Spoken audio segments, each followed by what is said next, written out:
Dear friends, good morning. Today we are talking about section 19 drinking water. This is a very small section. Most of you would have learned a lot during your practice. Important of this is in this particular presentation we will learn something about what do you mean by humidity, how it is measured. That is more important for both legislation as well as winning and working. Now let us go ahead. We know that section 19, the connected rules are rule number 30, 31 and 32 and circular released in 1978. The circular released in 1978 speaks about that you have to give 3 liters of water whenever the humidity is more. All this together, the gist of this particular section is you should give drinking water to all the people, number 1. Number 2, in underground mines, whatever water arrangements you are doing, it should be as per Chief Inspector's permission. Number 3, the points where you provide water shall be legibly marked. Legibly means it should be visible and also it should be big. You can't write very small letters like what insurance people write in conditions. You cannot read. You will become blind by the time you complete it. You should not write like that. Legibly means it should be available in one place. Then this drinking water points shall not be within 6 meters of any urinals, coal ash, heap, and wherever you find it, the water may get contaminated, okay? And please remember this important point, shorter distance may be permitted here. The shorter distance, what does it mean?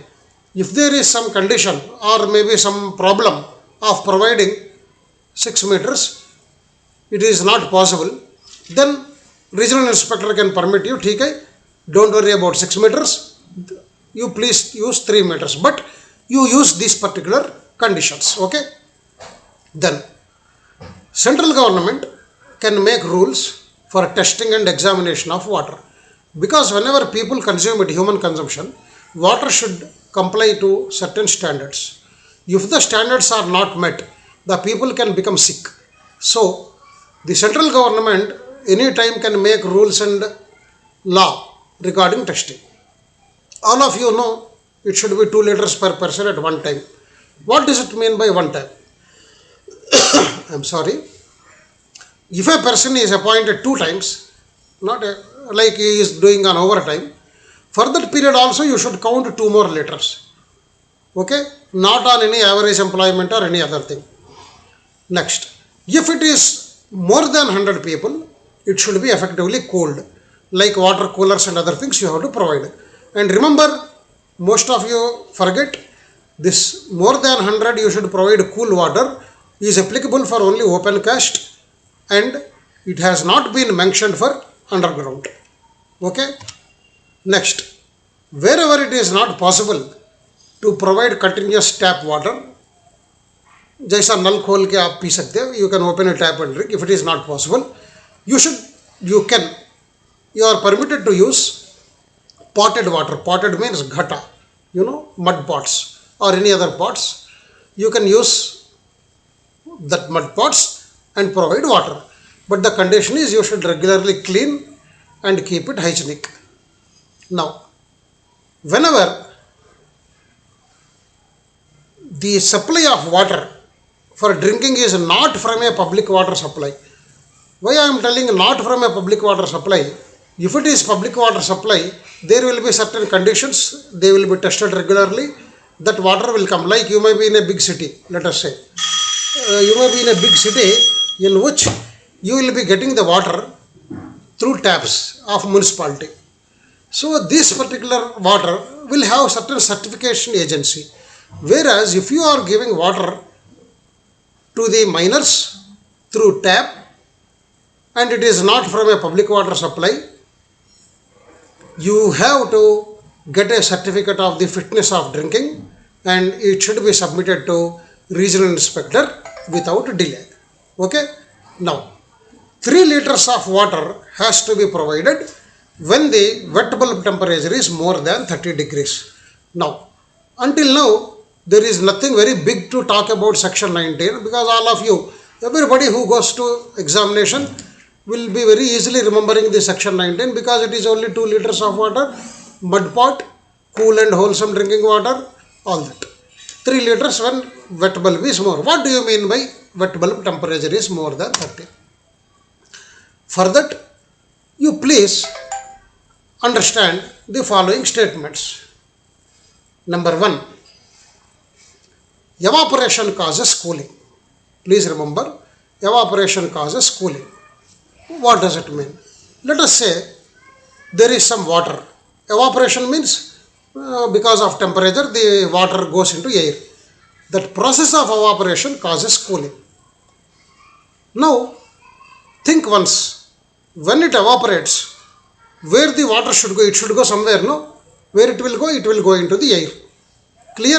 No doubt? Okay. This air means surrounding atmosphere. This is same for our mines also. Even in mines, when some evaporation takes place, where that water or liquid will go? It will go into the mining atmosphere. Okay? Now, every air, atmosphere, let us say it may be in your place, Andhra Pradesh or Patna, Delhi or maybe Meghalaya, Assam, different places. Every place has certain capacity of retaining moisture. It cannot endlessly take moisture.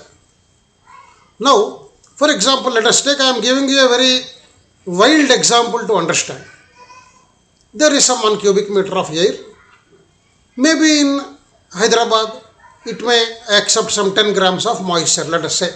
After 10 grams, it cannot accept anything. Maybe 100 grams, it cannot accept anything. Maybe in Meghalaya, it may accept only 20 grams. Maybe in Madras, it may accept only 4 grams. It means, accept means, at that level, it cannot further accept any more moisture in that. It cannot accept any more moisture in that.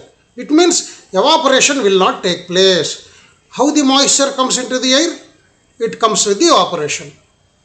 Okay, here you don't get confused. Evaporation causes cooling. That is a different point. But this evaporated moisture goes into the air. I will give you an example. The sweat, what you are sweating because of hard work, let us say it is your luggage. You want to get rid of it. You want to send it away. You want to send it in a train called air. You want to send that moisture in a train called air. Your atmospheric air or mine air or anything. If the train is already full of such luggage, what you will do? Can you put that your luggage in that? No. Already it is full of moisture. Your sweat cannot evaporate and go. How the sweat can go into the air? It should evaporate and go. It means whenever the air is under saturation condition, the moisture cannot increase. Because the moisture cannot increase, your sweat also doesn't evaporate. But remember, the capacity of the air to retain moisture is dependent on the temperature. If it is temperature is high, it can retain more moisture. If temperature is less, it can retain less moisture. Now, dew point. What is dew point? Dew point is a point where that is the saturated condition of the air with moisture. That is a saturated condition of air with moisture. Suppose I will tell you, my dear sir, in this air it has reached dew point. The dew point is so and so. It means at that point the mine air will be full of moisture. That's why you find it sultry. What do you mean by sultry? आप कभी जाइए Visakhapatnam such places. What happens is you will simply be sweating. Whether air comes, you put fan or anything, continuously it sweats. But if you sit in AC, why it will not sweat is, AC gives you dry air. Whereas, if you put water cooler, most of you, you put water and the fan rotates during summer, that time, if it rains outside, you will become like entire sticky with oil in your body. That is known as sultry. That has effect on human being. You may be surprised. Why all this lecture about sweat and other things? Because whenever the body releases sweat, unless it is evaporated, the body will not get cooled. Now let us say in the mine atmosphere, Already the main air is saturated with moisture. Okay, maximum moisture is there. Now what will happen? Because of moisture, more moisture, your sweat cannot enter the atmosphere, and you will find that your sweat will not evaporate, so your body will not cool. The body temperature increases, but at the same time, when the body temperature increases, your body will continuously be sweating and you will lose water. Your clothes will become wet, all salt will come out, and you will feel weak and you will get cramps. So, what you should do? Because you are losing more water, you should take more water.